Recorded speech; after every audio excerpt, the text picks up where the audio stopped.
Welcome back. The Biden administration rejecting pleas from Ukraine to supply the military with advanced drones. That is according to the Wall Street Journal. This, as President Zelensky tells CNN, artillery given to them by the U.S. has helped Ukraine break the Russian offensive.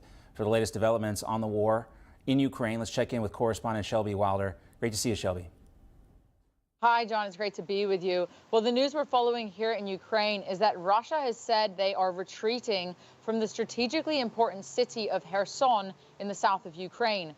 Russia's defense minister made this news yesterday of a retreat. The media really jumped on that announcement. However, President Zelensky and U.S. officials have expressed skepticism over Russia deciding to withdraw from the city of Kherson without seemingly putting up much of a fight, which is why Ukraine has warned that Russia might be trying to lure in Ukrainian forces into a trap, since Russia has made this very public statement regarding a retreat.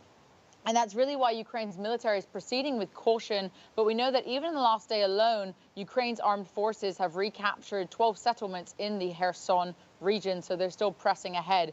But in an address last night, President Zelensky said that, quote, "There's a lot of joy in the media space, and it is clear why, but our emotions must be restrained." He also added that, quote, "The enemy does not bring us gifts," seemingly signifying the Russians leaving Kherson, again, without putting up much of a fight at the moment. Now, the local channels here, such as Telegram, has been urging Ukrainians living in the Kherson region to not post or share information relating to Ukraine's movements, and that's because they do not want to reveal any sensitive information as Ukraine's military is closing in on Kherson.